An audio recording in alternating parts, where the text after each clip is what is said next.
Hey guys, how's it going? Chad here and welcome back to my channel 876 Awesome, where we discuss content relating to the Marvel Cinematic Universe. And after a very long break, I'm back with another video.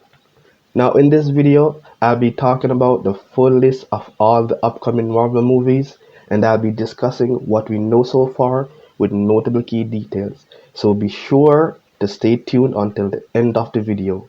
So with that said, let's get into this. Marvel Studios has announced their full schedule including release dates for their upcoming films through 2024. A record-breaking 5 MCU movies will be hitting screens in 2023 alone. Ant-Man and the Wasp: Quantumania and the Guardians of the Galaxy Volume 3 have been announced, but that leaves us with 3 guesses to speculate. Comment down below what movies you think they will be. Here is the full Marvel Studios schedule that has been revealed so far. Just a quick reminder though, this is a 2-part series, so be sure to return for part 2. And I'll try to update this channel frequently as new details emerge. So up first, we have the Eternals. The Eternals are an immortal species who have been sent to protect the Earth and have been watching over the human race for over 7,000 years. They are a race of fantastically powerful proto-humans engineered by the Celestials. I'll talk more on them in a moment. The Eternals were sent to Earth to harness vast amounts of cosmic energy, and generations of infighting and wars against another celestial experiment, the Deviants, followed. Played by Gemma Chan, the film will center on an Eternal named Cersei, with the powers of flight, strength, and molecular manipulation. The confirmed cast members include Richard Madden as Icarus, Kumail Nanjiani as Kingo, Lauren Ridloff as Makari, Brian Tyree Henry as Phastos, Salma Hayek as Ajak, Leah McHugh as Sprite, Don Lee as Gilgamesh, Angelina Jolie as Tina, and Kit Harington as Dane Whitman, aka the Black Knight.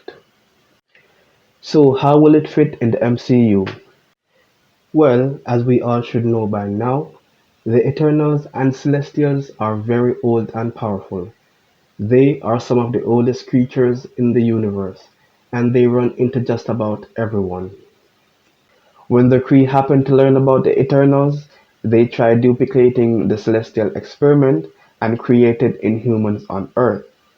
So in Marvel's 616 universe, which is essentially just the name of the universe of the current MCU, Thanos is himself related to the Eternal thanks to their colonization of Titan in the distant past. Meanwhile, the Celestials have already appeared in passing during both Guardians films. In the first film, one appears in a hologram during the Collector's explanation of the Power Stone, and in the second film, Peter Quill's father Ego self-identified as a Celestial. From the film's trailers, we know the Celestials banned Eternals from intervening in human events, and we already have a million questions of course. If the Eternals have been on Earth for all this time, why didn't they step in and help in the fight against Thanos? Are they living normal lives here with jobs and families? So the big question is, what unexpected tragedy will force them out of the shadows? Surely there isn't an event more tragic than Thanos' snap wiping out half of all living things. You should have gone for the head.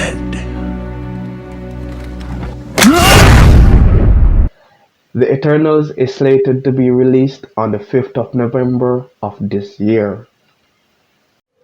So up next on the schedule we have Spider-Man 3 No Way Home, and here's everything we know so far.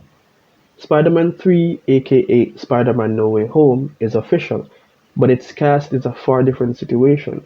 The film's series of possible guest stars has gotten more headlines than nearly anything in recent Marvel movie news, as rumblings of many past Spider-Man stars returning has many fans in a state of suspense. Now let's break down the rumors about this upcoming Marvel movie. Oh, and one note. At the end of the cast section, there are some spoilers about a recently released movie that may tie into Spider-Man No Way Home. So, with that said, let's get into this. There has been a lot of speculation about which characters are set to appear in Spider-Man No Way Home, beyond the previously confirmed appearances of Benedict Cumberbatch as Doctor Strange and his Big Brother-type partner Benedict Wong as, of course, Wong. We've heard rumors that a number of actors from classic Spidey movies would be returning to their original roles, including Jamie Foxx as Electro and Thomas Hayden Church that played Sandman. Doctor Octopus, played by Alfred Molina, made an appearance in the trailer, so we definitely know he'll be in the movie. And we can also assume that Willem Dafoe will be reprising his role as the Green Goblin. Early rumors also speculated that Charlie Cox may even reprise his role as Matt Murdock, aka Daredevil, and mark the first time the character has appeared on the big screen since the disastrous 2003 Daredevil movie.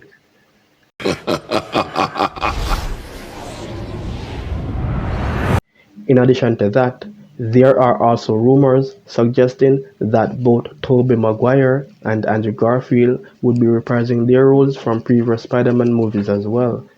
Those rumors also claimed that Kirsten Dunst and Emma Stone may also be returning as Mary Jane Watson and Gwen Stacy.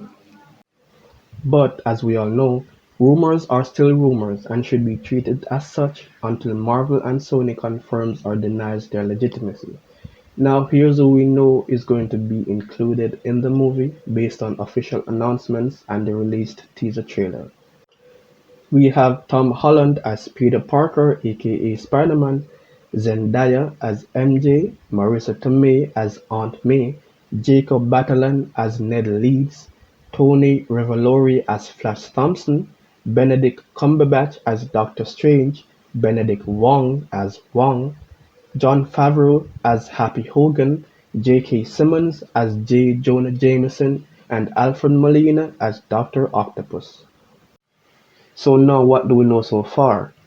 Well, let's dive a little bit into what we saw in the trailer and try to make sense from it. In the post-credit scene of Spider-Man Far From Home, J. Jonah Jameson publishes the Mysterio video and reveals that Peter Parker is Spider-Man. And Spider-Man No Way Home looks to pick up the action seconds after the end of Far From Home. Here we see Peter attempting to swing away from crowds with MJ in his arms. This particular scene shows the students in school snapping his photo. In this scene, protesters call Peter a devil in disguise. And in this shot, the police bring Peter, Ned, and Aunt May in for questioning about Mysterio's death. Now, you're probably saying to yourself that this dramatic reaction from the citizens of New York seems a bit too harsh, especially considering how normal citizens in the MCU idolize heroes like Iron Man, who, let's not forget, revealed his secret identity in the first Iron Man movie. I am Iron Man.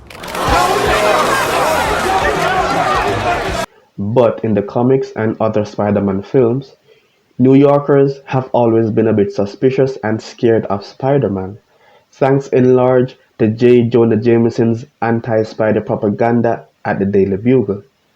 And now that Mysterio has framed Spider-Man for his murder, the public perceives Peter as a vigilante. But unlike Tony Stark or even Stephen Strange, Peter is just a kid. He can't hide away from the public in his mansion or the Sanctum Sanctorum. Thus, Peter turns to Doctor Strange for help by asking him to erase everyone's memory of Spider-Man. So how does it fit in the MCU? Well, although Nick Fury has big plans for Peter, his memories may not survive the spell Doctor Strange conjures to make everyone forget Spider-Man's identity. And speaking of Strange, it seems the film will also be concerned with the Sorcerer Supreme's stunning arrogance in advance of Doctor Strange in the Multiverse of Madness. Also, The multiversal appearance of Doc Ock suggests that this will be the first moment in which any Avengers-related character becomes aware of the interdimensional threats He Who Remains, which is played by Jonathan Majors, talked about in Loki. And there we have it. Spider-Man No Way Home is due in theaters on December 17th of this year. Also, along with The Eternals, it is unlikely that this movie is going to debut on Disney+. It may have worked for Black Widow, but Disney has committed to releasing the rest of its 2021 slate in theaters first. Comment down below and give me your thoughts on this new Spider-Man movie. Coming up next on the list, let's talk about Doctor Strange in the Multiverse of Madness, which is being set up as one of the most important MCU movies in its history.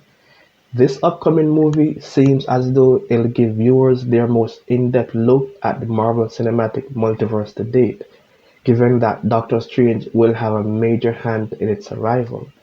Based on Spider-Man No Way Home's first teaser trailer, the Sorcerer Supreme may be on a quest to undo the damage he's helped to create.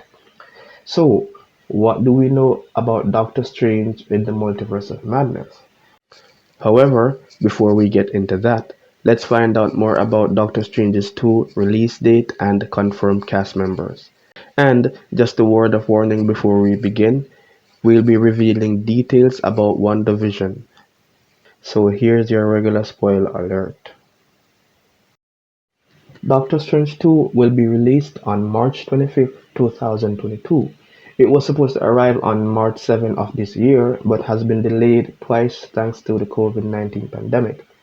So at the moment we have 6 confirmed cast members: Benedict Cumberbatch as Doctor Stephen Strange, Elizabeth Olsen as Wanda Maximoff aka Scarlet Witch, Chiwetel Ejiofor as Carl Mordo, Benedict Wong as Wong, Rachel McAdams as Christine Palmer, and Xochitl Gomez as America Chavez. Cumberbatch, Ejiofor, Wong, and McAdams are all reprising their roles from the first movie. Cumberbatch was last seen in Avengers Endgame, but will be a supporting character in Spider-Man No Way Home. Wong made a couple of cameo appearances in Shang-Chi and will do likewise in No Way Home. McAdams, meanwhile, hasn't been seen since the first Doctor Strange film, although she appeared throughout episode 4 of Marvel's What If. Ejiofor reprises his role as the villainous Mordo, who was last seen in Doctor Strange's post-credit scene. Strange's former mentor was hunting other sorcerers and magic-imbued individuals to remove their powers if he deemed them unworthy, but there's no word on how his story will continue. Olsen will star alongside Cumberbatch as Scarlet Witch and she'll have a big role to play in the movie's plot. More on this later. The only announced newcomer thus far is Xochitl Gomez from the Netflix original comedy drama series The Babysitter's Club as America Chavez, who goes by the pseudonym Miss America. In the comics, Chavez hails from the Utopian Parallel, a dimension that exists out of space and time to the Marvel Multiverse. When the Utopian Parallel is being threatened by black holes, which would pull it in different directions across the multiverse, Chavez's mothers, Amala and Elena, sacrifice themselves to stop this from happening. And being the sole survivor of her race, Chavez uses her abilities to open an in-dimensional portal to find a new home, leading her to Earth. And at this point, we don't know if Chavez's comic origins will carry over into Doctor Strange 2, or if she'll be introduced in a different way. We'll just have to wait and see. So, Doctor Strange in the Multiverse of Madness. What can we expect to see in the movie? Well, we only have a brief official synopsis so far, but there are other rumors and Marvel projects that hint at where the story could go. The movie will follow the events of Avengers Endgame. Doctor Stephen Strange will continue his research on the Time Stone, But an old friend turned enemy puts an end to his plans and causes Strange to unleash unspeakable evil. So what can we interpret from this? Well, there are only two options for this friend turned enemy: Mordo and Wanda. We already know that Mordo has turned to the dark side, so we expect him to cause some havoc. However, it could also be Wanda. And now it is time for the spoilers, so spoiler alert. In the WandaVision's post-credit scene, Wanda is exploring her newfound powers using the Darkhold. Also known as the Book of Sins, the Darkhold is an ancient tome full of spells and unspeakable power, which links to the synopsis' unspeakable line. WandaVision's villain Agatha Harkness hinted that the Scarlet Witch would destroy the world, which may be a warning that Wanda will be consumed by the Darkhold's influence, and if she is, Wanda may end up being the vessel for unleashing this unspeakable evil. It's either that, or she'll want to keep the multiverse intact so she can be reunited with her sons Billy and Tommy once again. Regardless, it sounds like Doctor Strange 2 will be one of the most surreal Marvel movies ever. So there we have it, guys. Those were the first three movies on the MCU schedule. And this brings us to the end of part 1 of this part 2 series. The next part will be uploaded soon, so be on the lookout for that. But please let me know what you all thought and tell me what movies you are most eager to see. As always, please remember to like and share this video. Also, subscribe if you haven't already, and I'll see you in the next one. Peace.